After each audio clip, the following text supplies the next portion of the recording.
Welcome back friends. Almost एक साल पहले हमें न्यूज मिली थी कि सिटी बैंक ने गलती से $900 मिलियन दूसरे लेंडर्स को ट्रांसफर कर दिए। $900 मिलियन। और कोर्ट ने ये जजमेंट कहा कि जिनको पैसे मिले हैं दे आर नॉट लायबल, उनके ऊपर कोई लायबिलिटी नहीं है पैसे वापस करने के लिए।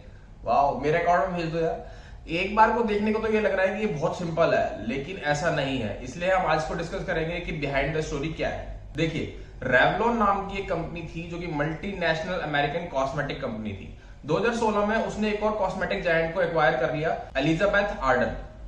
और इस प्रोजेक्ट को फाइनेंस करने के लिए बहुत सारे बैंक्स, बहुत सारे फंड्स सामने आए। लेकिन इस डील के साथ साथ जो रेवलॉन कंपनी थी उसके ऊपर $1.8 बिलियन का लोन खड़ा हो गया था। और जो ये सारे कंपनीज आई थी लोन देने के लिए, उसमें सिटी बैंक ने रोल प्ले करा एडमिनिस्ट्रेटिव एजेंट का। उसका क्या काम था? उसे रेवलॉन कंपनी से पेमेंट्स लेनी थी और बाकी सभी लेंडर्स को डिस्ट्रीब्यूट कर देनी थी। सिटी बैंक ये काम बहुत ही अच्छी तरीके से कर रहा था, लेकिन इस डील के बाद से ही रेवलॉन कंपनी काफी स्ट्रगल कर रही थी और सभी लेंडर्स को लग रहा था कि उनके पैसे डूब जाएंगे। उसके बाद आया है पेंडेमिक, जिसके बाद लेंडर्स के मन में डर बैठ गया कि अब तो पैसे आने ही नहीं है। लेकिन उन्हें मिला एक सरप्राइज। 11 अगस्त 2020 को रेवलॉन कंपनी ने सारे लेंडर्स के पैसे, सिटी बैंक के अलावा जितने भी लेंडर्स थे, सबके पैसे अलॉन्ग विद इंटरेस्ट एक साथ चुका दिए। तो सरप्राइज ही हुआ ना। एक तरफ आपको लग रहा था कि हमारे पैसे डूब जाएंगे, अगले दिन आपको सारे पैसे अलॉन्ग विद इंटरेस्ट मिल जाते हैं। वाह! लेकिन जल्दी ही पता चला कि ये एक एरर है। सिटी बैंक को एक्चुअल में सिर्फ $7.8 मिलियन लेंडर्स बैंक को एज इंटरेस्ट पेमेंट करनी थी ऑन बिहाफ ऑफ रेवलॉन। देखिए, सिटी बैंक को करना क्या था? $7.8 मिलियन तो उन्हें इंटरेस्ट पे करना था और बाकी $894 जो थे वो अपने सिटी बैंक के वॉश अकाउंट में ट्रांसफर करने थे। हम वॉश अकाउंट को डिस्कस नहीं कर पाएंगे वरना बहुत बड़ी वीडियो हो जाएगी और एक बहुत टेक्निकल टॉपिक है। तो खेल तो यहीं से शुरू हुआ कि जो $894 उन्हें सिटी बैंक ने अपने ही दूसरे वॉश अकाउंट में ट्रांसफर करने थे, वो लेंडर्स के अकाउंट में ट्रांसफर हो गए। इसकी कहानी की शुरुआत करते हैं इंडियन कंपनी से। इंडियन कंपनी भी इसमें लिंक है। विप्रो, एक टेक्निकल कंपनी, उसके कुछ एम्प्लॉय जो सिर्फ सिटी बैंक के लिए काम करते हैं, उनका काम होता है पेमेंट को डालना और पेमेंट के ट्रांजैक्शन के फ्लो को प्रोसेस करवाना। अभी तक जो हमने डिस्कस करा उसकी वजह से लग रहा होगा कि ट्रांजैक्शन कितनी सिंपल है, मतलब इस अकाउंट से उस अकाउंट में भेजनी थी, इस अकाउंट से उस अकाउंट में चली गई। लेकिन ऐसा नहीं है।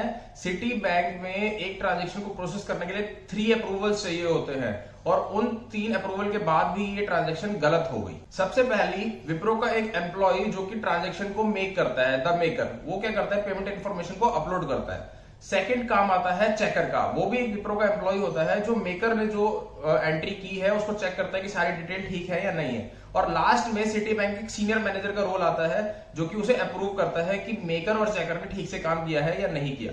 आपको ये भी बता दें कि जब वो पेमेंट को बनाते हैं या चेक करते हैं तो उनके पास कुछ ऑप्शंस आते हैं और उन्हें उसमें टिक करना होता है कि कौन कौन सा एप्लीकेबल है। और सिटी बैंक के जो प्रिंसिपल की रिपेमेंट है वो दूसरे अकाउंट में ना चली जाए, इसलिए उन्हें 3 ऑप्शन पे टिक करना था, फ्रंट, फंड और प्रिंसिपल। लेकिन उन्होंने सिर्फ प्रिंसिपल पर ही टिक करा। और जब अगले दिन सिटी बैंक को पता चला कि $900 मिलियन का एक बड़ा सा होल हो गया है उनके सिस्टम में, तो वो भागे हड़बड़ाए और उन्होंने क्या करा, जो भी एम्प्लॉयज उसमें इन्वॉल्व थे उन्होंने अपने ऑफिशियल्स और सीनियर्स को मेल डाली कि वॉश अकाउंट काम नहीं कर रहा, फ्लेक्स क्यूब जो उनका सॉफ्टवेयर है वो काम नहीं कर रहा, कुछ भी काम नहीं कर रहा, आपके पैसे दूसरे अकाउंट में जा रहे हैं। ऐसा थोड़ी होता है भाई। लेकिन कुछ टाइम बाद उनको पता चल गया कि ये जो है एक ह्यूमन एरर है, क्योंकि उन्होंने उन ऑप्शंस पर टिक नहीं किया था। लेकिन अब पैसे चले गए तो भाई अब क्या कर सकते हैं, अब पैसे मांग लेते हैं। सिटी बैंक ने भी ये किया, वो लेंडर्स के पास गया और उनसे कहा कि भाई मेरे पैसे मैंने आपको गलती से ट्रांसफर कर दिए, आप वो मुझे वापस दे दो। लेकिन जहां लेंडर्स को लग रहा था कि पैसे डूब जाएंगे, उन्होंने साफ मना कर दिया। और अल्टीमेटली केस कहां पहुंचा?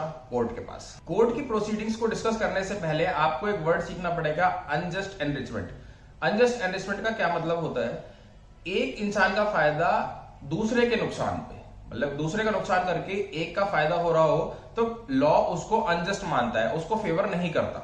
मतलब अगर एक इंसान ने दूसरे को ये मानते हुए पैसे दे दिए कि उसको देने थे, लेकिन बाद में पता चलता है कि उसको पैसे नहीं देने थे, तो लॉ में है कि जो रिसिपिएंट है उसको सारे पैसे वापस कर देने पड़ेंगे। एक बहुत फेमस केस स्टडी है इसके ऊपर। मिस्टर सोलारी ने एक लाइफ इंश्योरेंस पॉलिसी ली थी और उनकी डेथ के बाद उनकी बीवी ने इंश्योरेंस कंपनी से क्लेम मांगा और इंश्योरेंस कंपनी ने क्लेम दे भी दिया।